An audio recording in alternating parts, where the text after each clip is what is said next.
Logan Federico's life was taken in a brutal home invasion, her future ripped away by a man who should have never been on the streets. The truth behind her murder is even more horrifying than anyone imagined.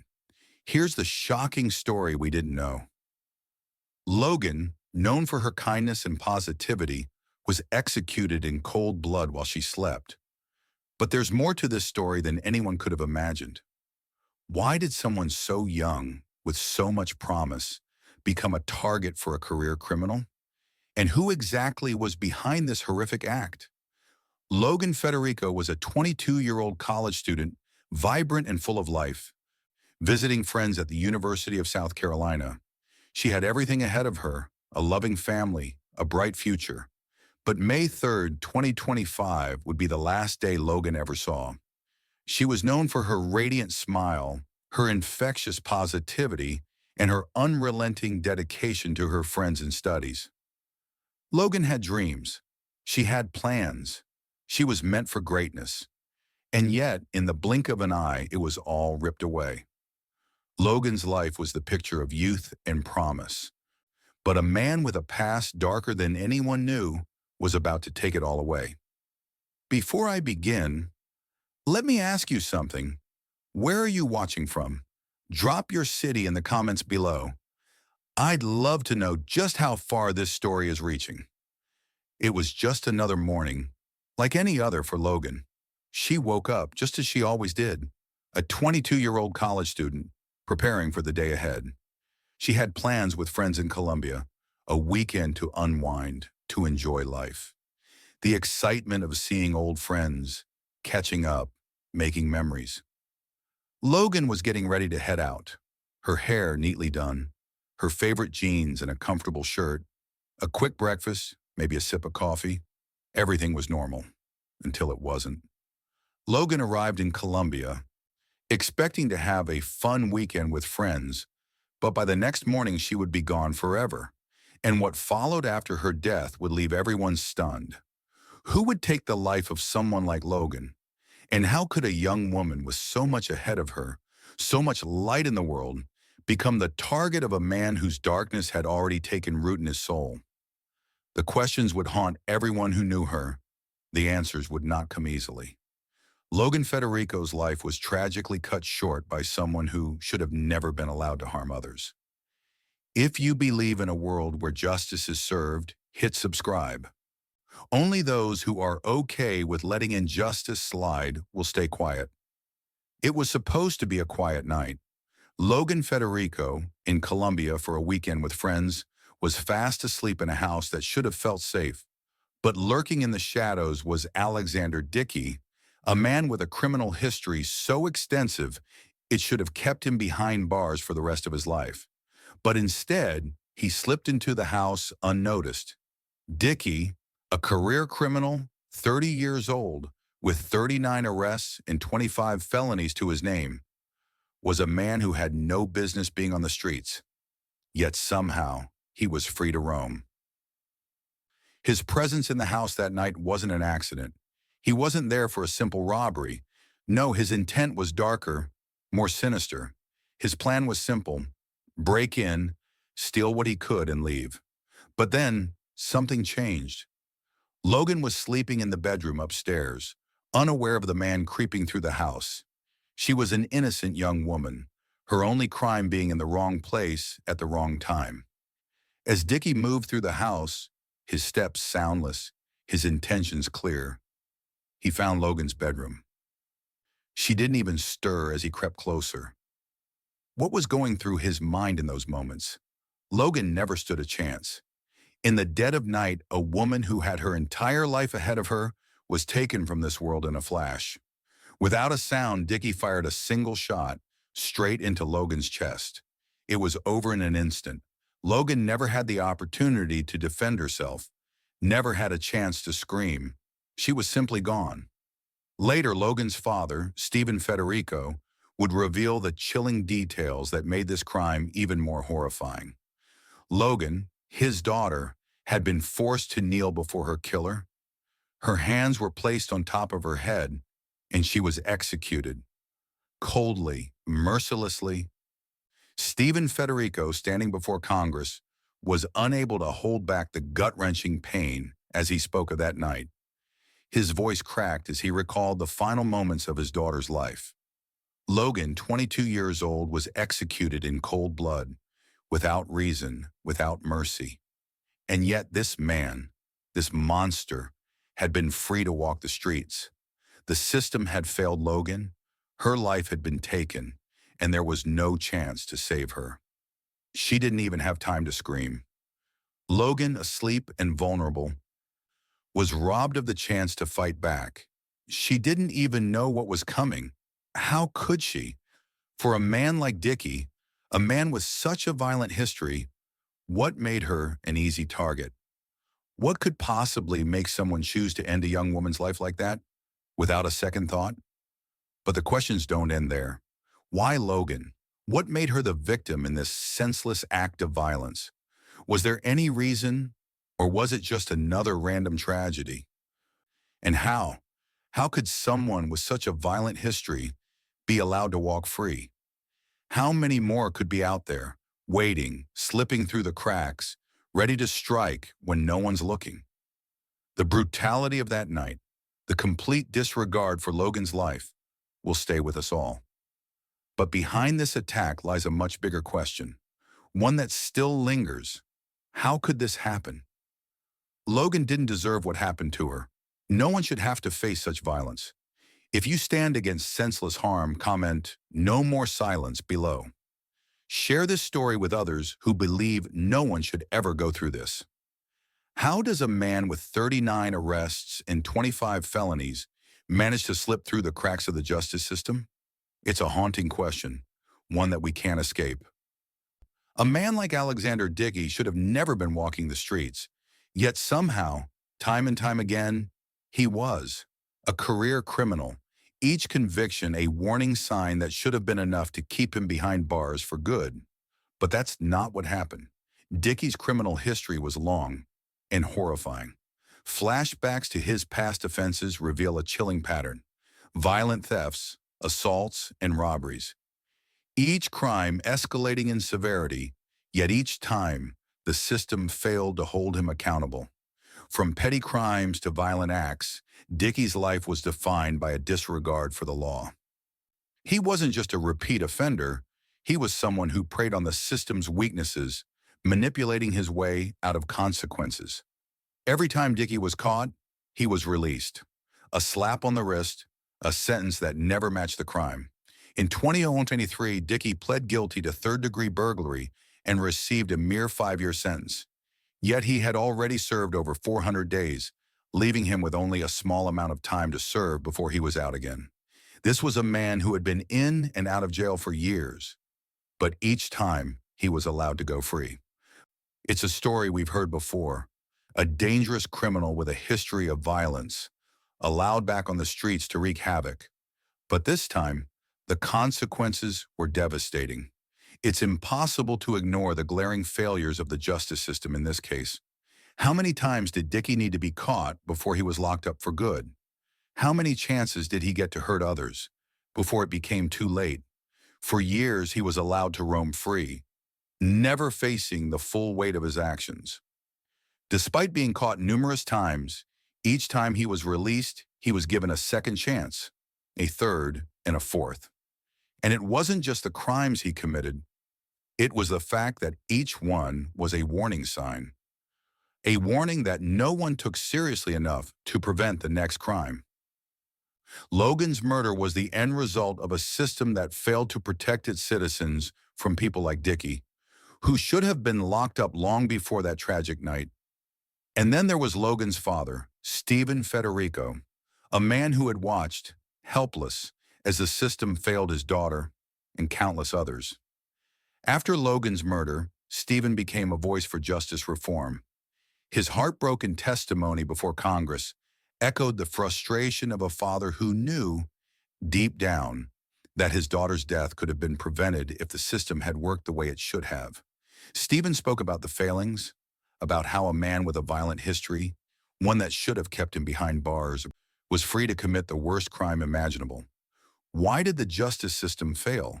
What went wrong? Could Logan have been saved if the system had done its job? What if Dickie had been locked up for good, never allowed to slip through the cracks again? We'll never know. But one thing is certain, this tragedy has forced us to confront the ugly truth about a justice system that failed to protect an innocent life. And we have to ask ourselves, how many more have to suffer before things change? The questions linger, but the answers, they may never come.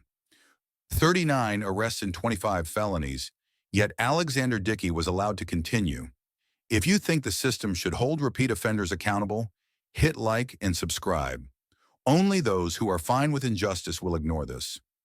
The courtroom was silent, every person hanging on Logan Federico's every word, his voice trembling, but unwavering. My daughter was made to kneel before her killer. Her hands were over her head, as if she could protect herself from the monster who'd take her life in an instant.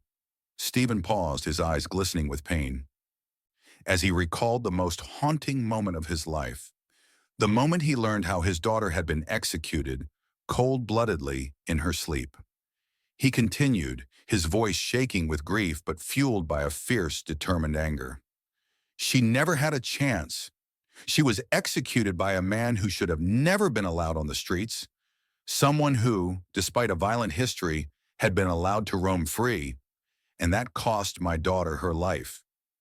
The weight of Stephen's words hung in the air, every person in the room feeling the truth of his pain, the staggering loss of a father who had done everything right, yet watched as the justice system failed his daughter in the most unimaginable way.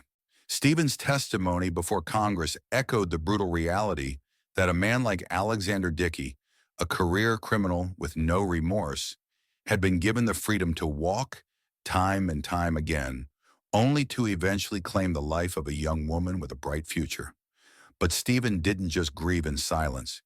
He didn't retreat into the shadows of his pain. He took action.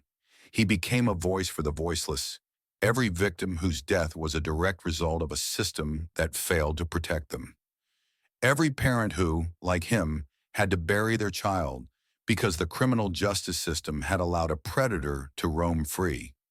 Stephen condemned the broken system, standing in front of lawmakers and demanding change.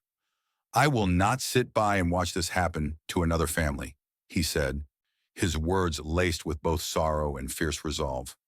My daughter Logan was a victim of a system that let someone like Dickey walk out of prison over and over again, only to kill her. Stephen's call for justice reform wasn't just about his daughter. It was about the countless others who had fallen victim to repeat offenders who were never held accountable. His plea resonated with anyone who had ever felt the sting of injustice, the frustration of seeing criminals go unpunished while innocent lives were destroyed. He pushed lawmakers to stop turning a blind eye to the dangers posed by repeat offenders. We need a system that holds people accountable for their actions, he declared, a system that doesn't give dangerous criminals another chance to hurt someone else. Logan Federico's voice became the rallying cry for justice reform. He wasn't just speaking for his daughter, he was speaking for every family who had ever been devastated by a failure in the system. He demanded a change, a shift in how repeat offenders were treated, how justice was served, and how families were protected from monsters like Dickey. Stephen's message was loud, it was clear, and it was heartfelt. But the question remained, would anyone in power listen? Could this tragedy, Logan's senseless death, be the spark that finally ignites a real change in the justice system? Was it too late to protect other innocent lives from suffering the same fate as Logan? As the pressure mounted and Stephen's voice grew stronger, the real question became, would his relentless fight for justice result in a shift in the system? Or would this heart-wrenching story be forgotten? Just another tragic chapter in a broken system. The clock was ticking, and every word Stephen spoke was a reminder that Logan's death should never be in vain. But would the powers that be act before more lives were lost to a system that failed to protect them? This was only the beginning. Logan Federico's testimony revealed the deep flaws in a system that allowed his daughter's killer to remain free. If you believe accountability is crucial, comment Justice must prevail. Share this with others who believe families deserve to feel safe. Logan's death sent shockwaves through her community, rippling far beyond Waxhaw, North Carolina, to the very heart of Columbia, South Carolina. Friends, family, classmates, they all came together to mourn the loss of a young woman who had so much life left to live. It, the once bright future ahead of her, now reduced to a tragic memory. She wasn't just a victim, one of her childhood friends shared in an interview. She was everything to us, a sister, a daughter, a best friend. She made everyone feel like they mattered. Logan was the kind of person who radiated warmth, positivity, and kindness. From her college friends at the University of South Carolina to the people in her hometown, she touched lives with a quiet strength that made her absence all the more profound. Her friends described her as someone who would always show up for others, someone who brightened every room she walked into, whether it was a smile in the hallways of her college or a helping hand when needed. Logan's presence was a gift to everyone who knew her. Her death left a gaping hole in the lives of those who loved her, a hole that couldn't be filled. And yet, in the wake of this unbearable loss, the community rallied together, united by their grief and their shared determination for justice. As the friends and family gathered to remember her, the shock and disbelief over Logan's senseless murder began to turn into anger, a kind of collective rage that spilled over into the streets, demanding that something be done. A cry for change that would echo far beyond Columbia, reaching across the country. Logan's murder sparked something deeper, a national conversation about the state of our justice system. This wasn't just a local tragedy. It was a reflection of a broken system that had allowed a repeat offender like Alexander Dickey to slip through the cracks again and again, despite his violent history. Logan's story became a symbol of what was wrong, a glaring example of how a criminal justice system designed to protect citizens had failed to do so. It was a sharp wake-up call that reverberated across the country. Public outcry was swift and overwhelming. People were furious. How could a man with 39 arrests and 25 felonies be walking free, given yet another opportunity to commit a crime like this? The questions came flooding in. Why was he allowed to roam the streets while innocent people, like Logan, were left vulnerable? The cries for justice became louder each day. "We can't let this happen again," people said. The anger from the public grew as voices across the country demanded stricter laws, harsher sentences, and a complete overhaul of how repeat offenders were treated. They weren't just asking for a change, they were demanding one. Every news outlet picked up the story, every social media platform buzzed with conversations about the need for reform. A storm of public opinion gathered strength. Logan Federico, Logan's father, had been vocal about the justice system's failure long before the public had caught on. But now, with the nation listening, his words gained even more weight. He was no longer just a grieving father, he was a champion for change, pushing for legislation that would protect innocent lives and prevent the next tragedy. The questions began to mount. How many more victims were out there, ignored by a system that had become more concerned with leniency than protection? How many more Alexanders Dickey were roaming free, waiting for their next chance to strike? But the question still lingers. Will anything change? Will Logan's tragic death serve as the turning point for justice reform? Or will we continue to watch as more victims fall through the cracks of a system that fails to protect them? Logan's murder raised questions that couldn't be easily answered. How could a system that promised protection fail so spectacularly? How many more tragedies will it take before real, lasting change is made? And when will the voices of those crying out for justice finally be heard? With every passing day, the conversation grew, but the clock continued to tick. Time would tell if Logan's death had been the catalyst for real change, or if the voices demanding reform would be drowned out once again by the system's indifference. One thing was clear, though: Logan's story would not be forgotten. Whether it would lead to change or not, her life and her death had sparked something, something that might just be the key to preventing future tragedies. Logan's murder sparked a nationwide conversation on justice and accountability. If you want to see real change, hit subscribe. Only those who are comfortable with injustice will remain silent. The arrest of Alexander Dickey was a moment that left the community in disbelief.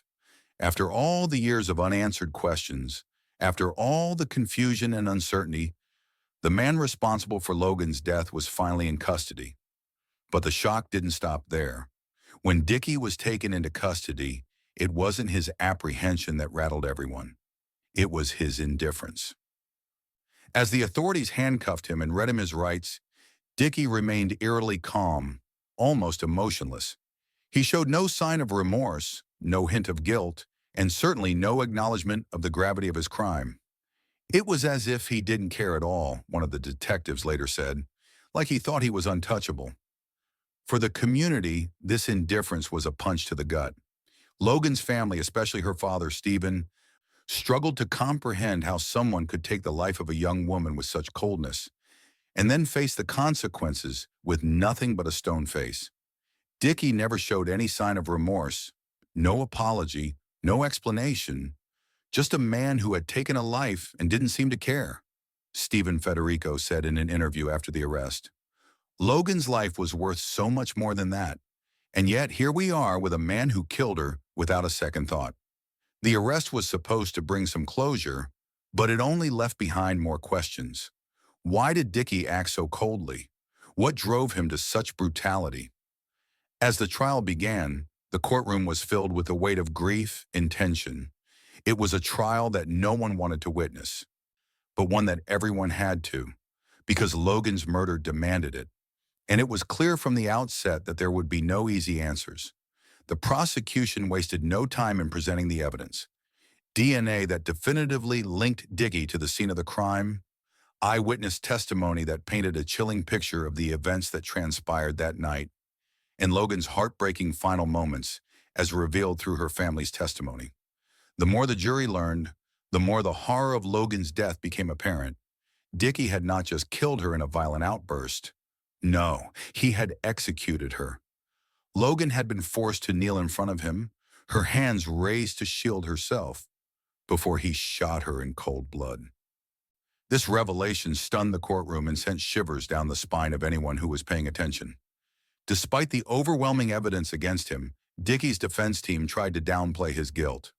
They attempted to argue that he had acted in the heat of the moment, that he had not intended to kill Logan, but their arguments were weak and riddled with holes. The evidence was far too strong, far too damning, for any reasonable doubt to survive. In those quiet moments between testimonies, you could hear the hushed sobs of Logan's family, their grief impossible to conceal. As the defense tried to shift the narrative, the prosecution was unyielding. The details of Logan's final moments were devastating. Her fear, her helplessness, yet they needed to be shared. She was not just a statistic or a name. She was a person with a bright future, a future violently cut short by a man who should never have been on the streets in the first place. The jury was being asked to see the truth clearly, to not let themselves be swayed by any misguided arguments or technicalities. There could be no doubt. Logan had been executed in her own home, and the man who did it needed to be held accountable. But the question lingered. Would the overwhelming evidence finally bring justice to Logan's family? Or, as we have seen so many times before, would a defense find a way to create just enough doubt to avoid the truth? The stakes were high. Logan's family had waited far too long for this moment, and yet, despite the evidence, they couldn't allow themselves to breathe easy until the verdict was in. Dickey had been caught red-handed, but the question remained, could the justice system ensure that this monster, who had left such devastation in his wake, would never see the light of day again? Would this trial be the one to finally hold him accountable for his crime? Or would his cold indifference to Logan's life be the final twist in a story that had already taken too much? As the trial continued, the tension in the courtroom was palpable. The eyes of the public were on this case, and the question remained, would justice truly be served? Or was this just another case where a killer slipped through the cracks, one more tragedy in a broken system? Time would tell, but for Logan's family and for the community that had lost so much, every passing second was a reminder of how much was on the line. Dickey's arrest shocked the community, but it was just one piece of the larger puzzle: accountability. If you believe in fair consequences for those who harm others, comment accountability for all below. Share this video with anyone who believes justice must be served. The moment of truth finally arrived. After weeks of heart-wrenching testimony, emotional breakdowns, and endless legal battles, the jury returned their verdict. Guilty, Alexander Dickey was found guilty of Logan Federico's murder. It wasn't just a verdict. It was a moment that would forever change the course of Logan's family's life.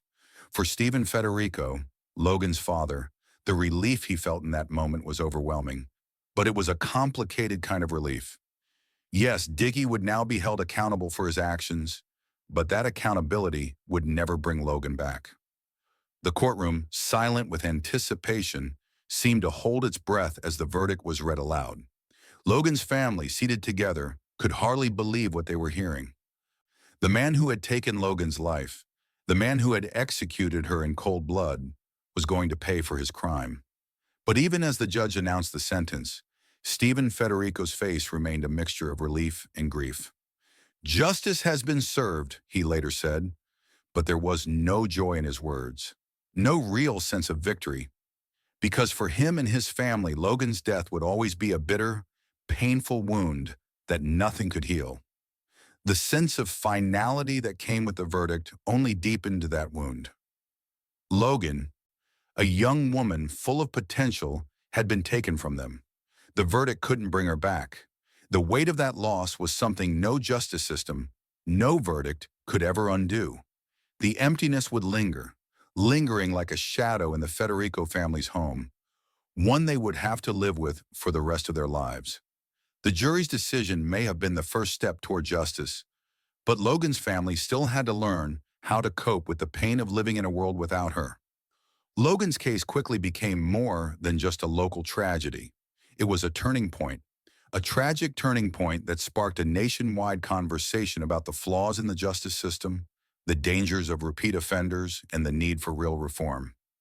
The fact that a career criminal like Dickey, someone with 39 arrests and 25 felonies, had been allowed to roam free, only to commit such a horrific crime, was a wake-up call to the public. How had this happened? How had the justice system allowed someone with such a violent history to be back on the streets, time and time again, to wreak havoc? Stephen Federico, Logan's father, became the face of that movement. He fought tirelessly, speaking before lawmakers, demanding change. "No family should ever have to go through what we've gone through," he said in a public statement. "We need a justice system that protects the public, not one that lets dangerous people walk free." And the truth of Stephen's words began to resonate. People from all walks of life, from across the country, rallied behind his cause. Supporters poured into the streets, joining the call for justice reform. Stephen's plea was clear. This couldn't happen again. Not to another family, not to another innocent person. Though there was progress, the fight wasn't over. The wheels of reform were slowly turning. But how many more families had to suffer the same way before something changed? Justice had been served for Logan, but at what cost? Her life could never be returned. Her family could never be whole again. The victory felt hollow. Logan's future, her dreams, her laughter, all stolen in an instant by a man who should never have been free to begin with. The reforms Stephen had fought so hard for were gaining momentum, yes. But the question lingered: how many more families would have to lose their loved ones before true change came? Would this case be the spark that finally ignited real change? Or would the system remain as broken as it had been before, allowing another repeat offender to slip through the cracks and destroy more lives? The fight for justice wasn't over yet. Logan's family found some peace with the verdict, but the pain remains. If you believe in a justice system that works for everyone, hit like and subscribe. Only those who are okay with the system failing will ignore this.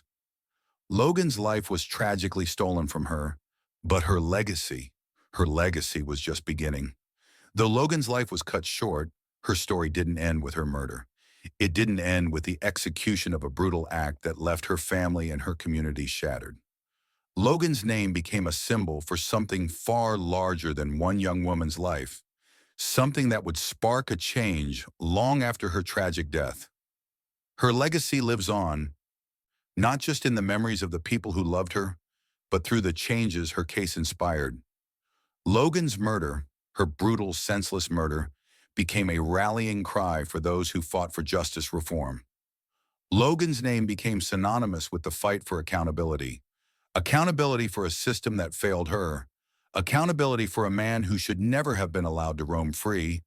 Accountability for the failures of the justice system that allowed repeat offenders to hurt more people. It was no longer just about Logan's death. It was about the systemic failures that led to it. The memory of Logan Federico, a bright, loving, full of promise young woman, would live on in the hearts of those who fought to ensure no other family would face what hers had endured. Stephen Federico, her father, has dedicated his life to ensuring Logan's legacy endures. He speaks tirelessly about the need for justice reform, the need to hold those who commit violent crimes accountable, and the need for a system that protects the innocent, rather than failing them at every turn. Logan was the light in our family, Stephen said in one of his speeches. Her loss is unimaginable, but I know that she would want me to fight for change. She would want me to make sure that no other family has to go through what we did. Stephen Federico's fight for justice didn't stop when Dickie was convicted. The conviction, the guilty verdict, it wasn't enough for him. It wasn't enough to just say that the man who killed his daughter was going to be locked up. For Stephen, the fight for justice didn't end with that verdict. I won't stop, Stephen Federico said, his voice strong with conviction. I won't stop until no family has to go through what we did. He didn't just want to see Dickie behind bars. He wanted a change, a system that would never allow someone like Dickie to hurt another person again. In his speeches, in his interviews, in his personal plea to lawmakers, Stephen continues to demand reform. He continues to make sure Logan's story isn't forgotten, that her legacy is not just the tragic death of a young woman, but the foundation for the changes that must come in the justice system. Stephen's advocacy has brought attention to a system that has failed many, to a system that allowed a career criminal with a long history of violent offenses to slip through the cracks and take another life. It's brought attention to the importance of holding repeat offenders accountable for their crimes and to the need for reform in how the justice system handles such offenders. I won't stop fighting, Stephen said, because Logan's death, her murder, it wasn't just a failure of justice. It was a failure of society, and we can't let that happen again. Logan's story, her life, her death, her legacy, may have ended in tragedy, but her legacy will continue to inspire change. But the question remains, what happens next? What happens in the fight for justice and reform? Will Logan's death be the last straw, the turning point that sparks meaningful change? Or will the justice system remain the same, allowing more families to fall victim to the same failures? The fight for justice is far from over, but with Stephen Federico's continued fight and with the legacy of Logan's story carrying on, there is hope. There is a chance that her death will not have been in vain. But will it be enough to finally bring about the changes that are so desperately needed? What happens next in this battle for reform? Thank you all so much for joining me on this journey. If you've been following this case and want to see more like it, make sure to hit that subscribe button and turn on the notification bell. I drop new videos that uncover hidden truths. Logan's legacy isn't just about her death. It's about ensuring that this tragedy leads to change. If you believe we can make a difference, comment "Change starts now." Share this with others who believe justice can't be ignored.